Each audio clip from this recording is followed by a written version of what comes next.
Hello everyone, welcome to this practice aimed at anyone who is going through pregnancy, especially trimester 1 into 2. It's still involving a lot of movement, which of course, depending on your pregnancy, your journey, your movement practice prior to also being pregnant, it looks very different on the scale. We might be moving and jumping and crossfitting and doing all these things still into trimester 3. And then some of us, this might be a phase in our life that we can just actually start to slow down and focus on a more subtle practice. That doesn't mean that we are broken, we are just simply pregnant. But things definitely do need to adapt, and there are some things that can just help you maintain a really nice way of moving that supports your body, supports psychologically and physically everything that you're going through. It's definitely not to be ignored that changes are happening, but you certainly don't need to be afraid of moving. I will say first and foremost that I'm not a midwife, doula, or anything in the realm of pregnancy. I am currently pregnant. I am at 20 weeks. Prior to that, I had a very regular-ish yoga practice, CrossFit, and other activities as well. So things have definitely changed, but I am really focused on maintaining movement for as long as I feel like it works for me. So this video is here to help empower you, to help you bring back the trust in your own body and what you're capable of. For all of us, that is very different. So some of the modifications that work for me, you might be in a phase that's just not working for you. A few things definitely to note, especially with inversions and the head being lower than the heart, even in a down dog shape, even if you're in tabletop for a while. If you're feeling lightheaded or dizzy, it's just a sign to pause, to come out, to breathe, and then come back when you're ready.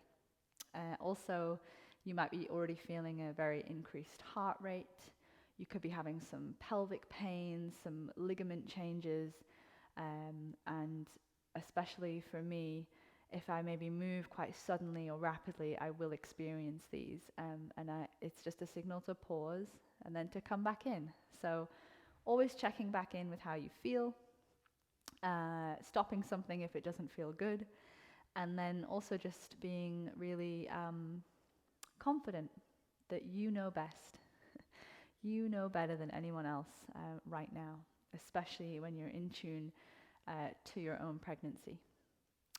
So thank you so much for joining me today. This will be a very short movement practice just to get you into the shoulders and into the hips. I use 2 blocks. If you don't have them, don't panic. It's not necessary, but it is a really nice prop to have to give you more space. It just lengthens your arm bones, which therefore creates the potential for still moving in the same way, is how I have found it. So we'll begin today in a kneeling position. I'm going to bring my blocks under my hands. You can just have your hands flush to the ground. And first and foremost, set your knees under the hips. Feel a strong pressure into the palms. And simply find stillness. You can close your eyes here.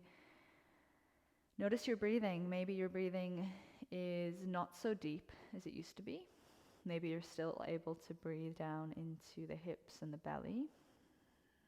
That if you're quite far into the pregnancy, it might feel like your breath is kind of stuck in the chest. If you're lucky, still through the ribs. So here, just notice the breath, the breathing, the way that your belly is shifting and moving as you inhale, and how it's shifting and moving as you exhale. Just a couple more breaths. There might already be some heat arriving in the shoulders. It's quite amazing how difficult the most simple things start to become, right?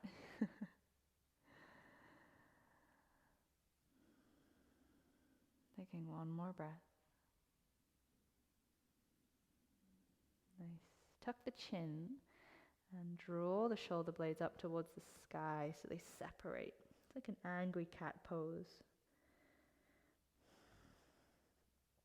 I'm not using so much of my hips and pelvis, but really focusing on the shoulder blades separating. And then as you soften belly to the ground, draw the hips back, a slight arch through the chest. This might not feel as big as usual. And then begin to move through this cat-cow-like shape. Maybe the emphasis is more up in the shoulders. And maybe for you it just feels good to be rolling the hips back and forward.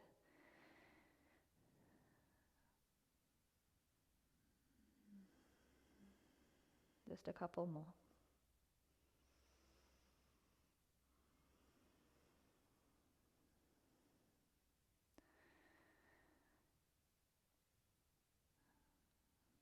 From here, finding a neutral spine, send the right leg behind you. Keep the toes grounded on the floor. Left arm sweeps forward. And then from here, really root the back toes down. Press into the right hand. You'll cactus the left elbow out to the side and start to lift and lower, small pulses.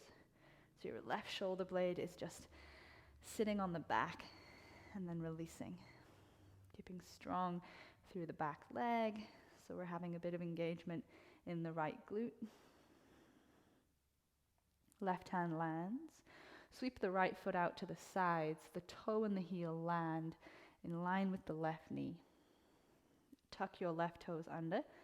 If you're on blocks, you might come high onto the blocks or just high onto the fingertips. Rocking the hips back, and you open the right toes to the sky and just sit your hip down on the left heel. And coming forward. And this will be very individual. You might prefer to tuck the left toes if that kneeling position works for you. Don't go all the way back if you're feeling super, super tight through the inside of the right leg. You can always use the hands and kind of walk them forward as you go forward and walk them towards you as you sit back. Nice. Good. Next time you come forward, releasing the blocks down, pick up the right foot. Send it all the way behind you, land the toes. Come into a high plank just for a breath. Land the knees down. Sit your hips to the heels. Kneeling position. The knees are wide. Right fingertips towards the right hip. Sweep the left arm overhead. Begin to circle the left shoulder here.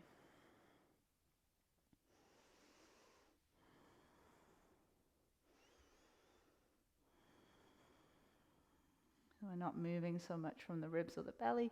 You might change direction, just getting movement through the left shoulder.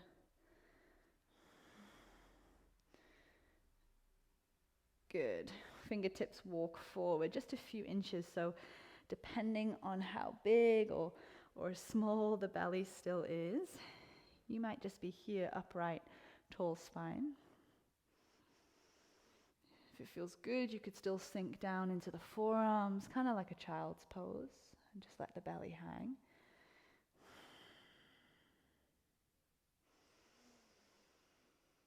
Closing your eyes. One more breath. Returning the hands back towards the knees, root the left fingertips down, sweep the right arm over. Circle the right shoulder, freeing up the shoulder.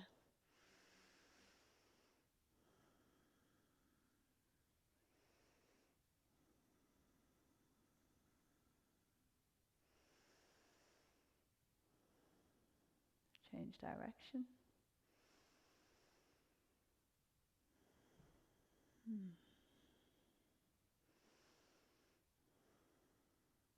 And then release.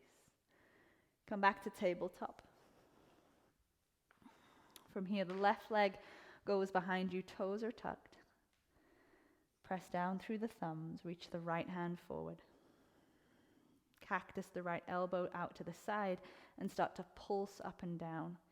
We're bringing a little bit of heat through the right side. I'm not completely trying to contract the core or the belly. There's no way I'm going to hold the tension there. But just some awareness, even through the ribs, the left and the right rib cage.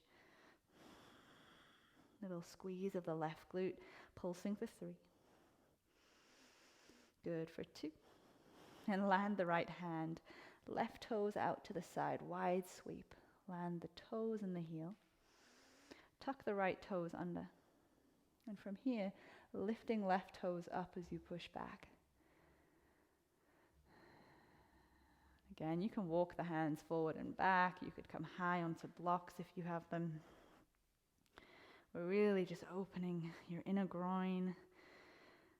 This is where you might get that kind of ligament pain sometimes occurring. So just go steady, go slow. Doesn't need to be a smooth rhythm forward and back. You can linger wherever feels good. I always start to do weird shit, and that's okay. As you return forward, good. Releasing the left foot behind you, high plank pose just for a breath. Then to downward facing dog, lift the hips. Now take the feet super wide. This just gives you more space to allow the belly to be where it needs to be. To still push firmly through the hands so the hips rise up and back. Now you might notice through pregnancy, they talk about our elasticity and being or feeling a lot more flexible, of course. So I would encourage you to bend your knees more and focus on the strength of the legs here. If you want to hang out with the heels down and flat, that's okay as well. But we want to know that we've also still got the strength through our bodies, giving us the strength that we're going to need through this process. Take one more breath. Good. And then coming back down to the floor, knees land softly. Come sit down on your hips. Now we'll take the right foot forward into a kind of parallel position with the top of the mat, and your left knee will bend in. You might hear this as a deer shape or a 90-90 with the legs. I'm not so concerned about your hips being kind of neutral, or if the left hip is lifted, that's cool too. You will play around with the back knee just to feel some form of comfort in this shape. Lean the hands back, kind of on the diagonal. You might feel some space in your left hip. Close down your eyes.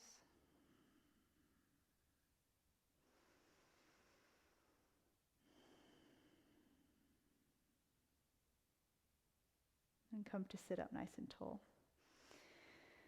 Spinning the shoulders towards the front shin. Take your arms back to the cactus or goalpost shape, so elbows wide. We'll take a bow forward and back. And you're going as far as you'd like. So depending on how much space, you might not be able to bring the shoulders completely parallel, so you might stay kind of open and let yourself drop. Just a little bit. I'm pushing a bit of pressure through my back, shin, knee, foot. Just playing around with that front hip. Good. Now you'll lean back again on the diagonal, but stay really lifted in the chest, and see if you can either just pick up the right knee or even pick up the right foot and hold for 3. For 2. Release the foot. Left knee opens out to the side, so you're in this kind of deep, wide squat.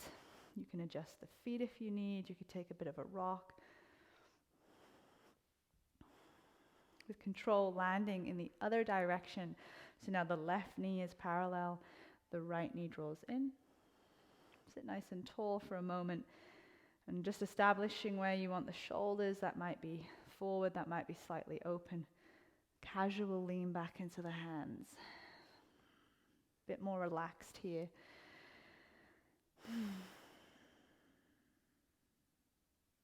Big breath in.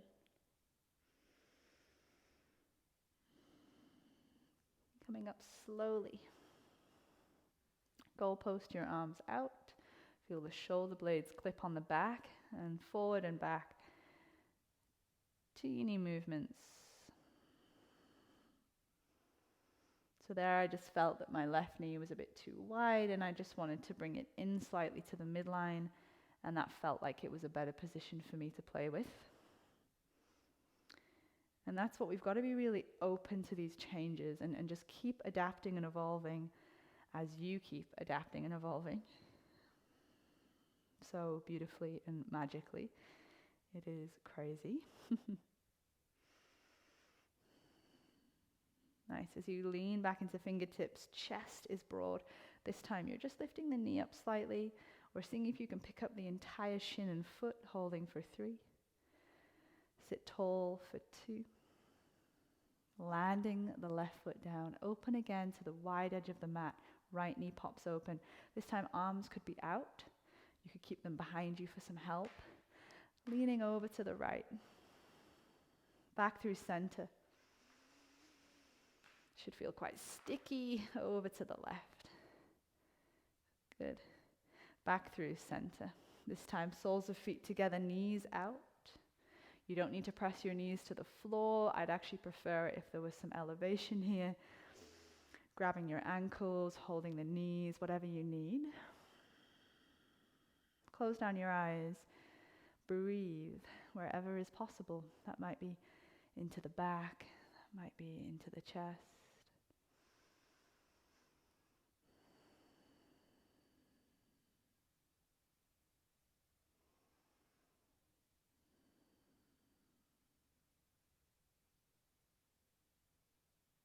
Take one more inhale.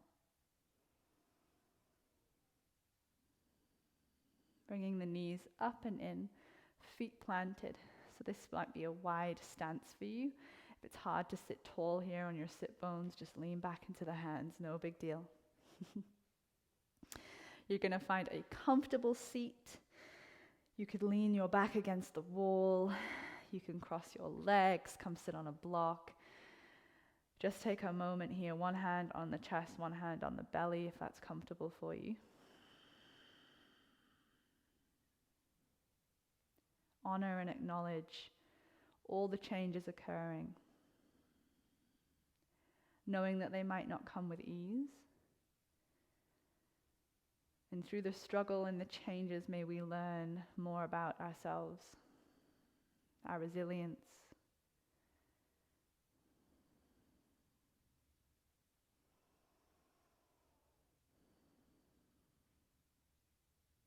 We bow our chin in gratitude. Thank you so much for practicing today with me. It was a pleasure.